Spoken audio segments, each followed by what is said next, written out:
é norma, eu me ligo na forma.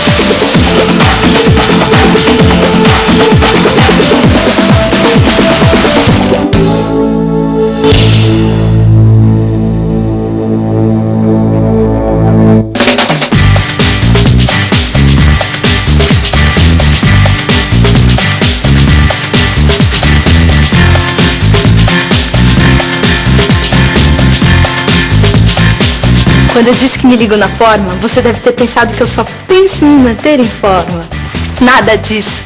Eu sou ligada nas formas da geometria. Você já reparou como a gente vive cercado de formas geométricas? Quer ver só uma coisa? Para filmar essa cena que você está vendo, a gente usa muita geometria. Olha bem para a lente da câmera. Agora, olha aqui para baixo. A gente poderia ficar fazendo isso o dia inteiro. Desculpa. Se você conseguir desgrudar os olhos de mim por um instante e olhar em sua volta, você vai ver que está cercado de formas geométricas. E é para ajudar a entender essas formas da geometria que a gente está começando essa série de 6 programas. Você vai ver que a geometria está por toda parte, inclusive nas formas da natureza.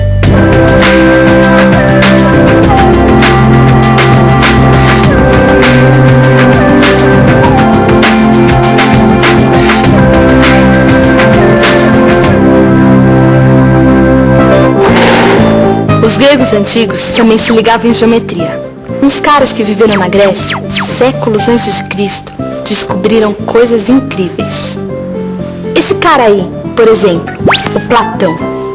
A ideia de Platão era mais ou menos essa. Há 2 tipos de triângulos elementares. Um triângulo de ângulo reto e 2 ângulos de 45.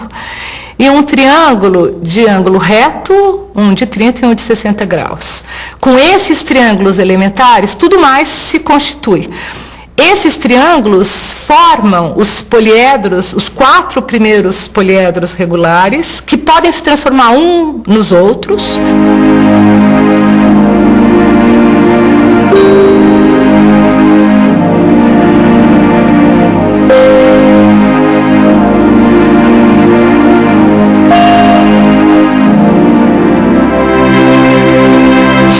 Dodecaedro é deixado de fora, não corresponde a nenhum desses elementos, porque, segundo o mito, ele organiza o universo como um todo. O termo poliedro vem de raízes gregas. Hedra significa assento, banco, e, de certo modo, o lado em que um sólido se apoia. Sabe o que esses sólidos têm de especial? Eles não têm pé nem cabeça. Quer dizer, você não consegue virá-los de cabeça para baixo. Ou eles sempre estão de cabeça para cima, ou sempre de cabeça para baixo. Quer tentar?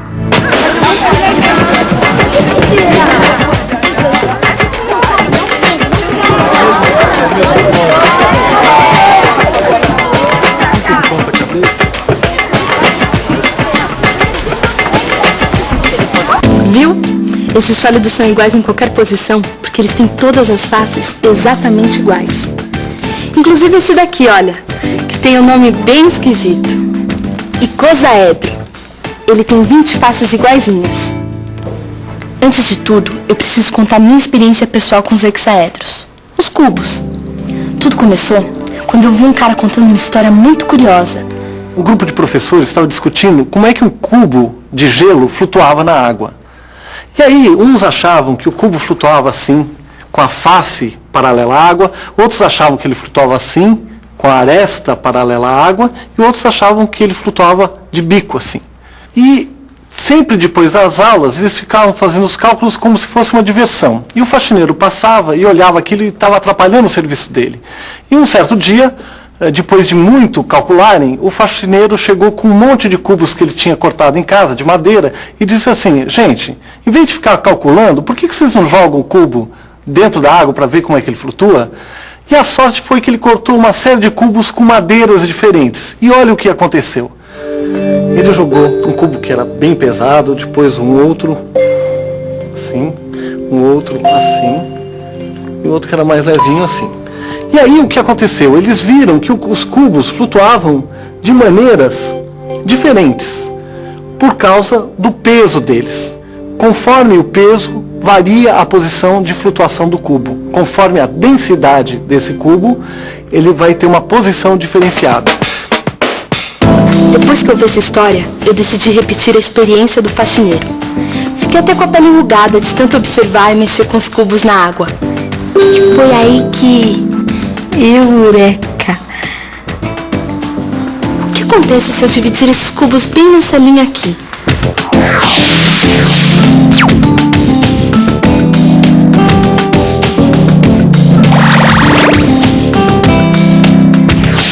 Até aquele momento, tudo estava indo como imaginava. Mas com o cubo nessa posição estranha, eu não tinha ideia do que poderia acontecer.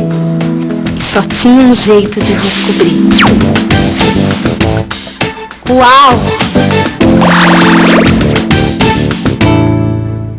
Como é que eu podia imaginar que dentro de um cubo pudesse existir um hexágono regular?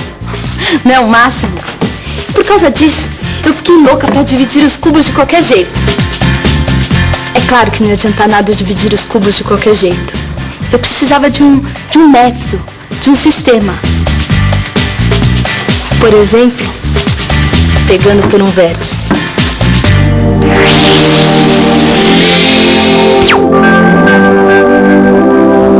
Olha só o que aconteceu. Eu fiquei com 4 partes iguais. E esse miolo aqui? Mas agora que vem o melhor. Sabe o que eu fiz? Eu comecei a brincar com essas formas aqui. Eu comecei a juntar os pedaços de jeitos diferentes. Juntando as partes desse jeito, eu formei uma pirâmide. Uma pirâmide de base quadrada. Muito parecida com aquelas famosas pirâmides do Egito. Aí eu pensei, o que aconteceria com essa pirâmide se ela tivesse todos os lados iguais? Quer dizer, se em vez da base quadrada, ela tivesse uma base triangular. Olha só, apareceu o tetraedro regular, um sólido platônico. E as faces desse tetraedro são exatamente iguais às faces triangulares da pirâmide original, que tinha a base quadrada. Olha bem para esses dois sólidos. Você acha que o tetraedro é menor? Ou tem mais ou menos o mesmo tamanho que a pirâmide de base quadrada?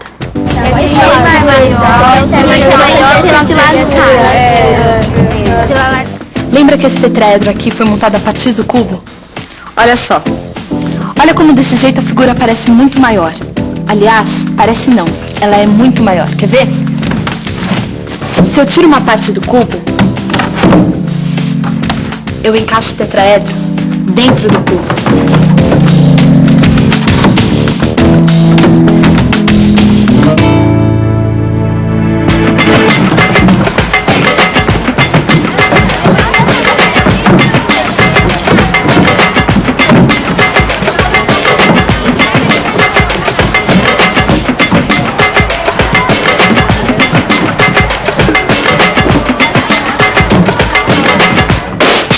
Eu não falei que geometria é o máximo?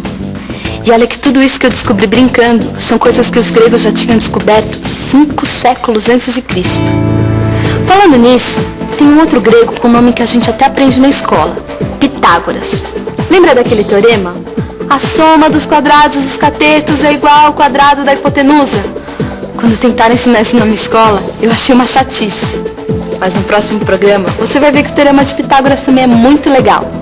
Até lá!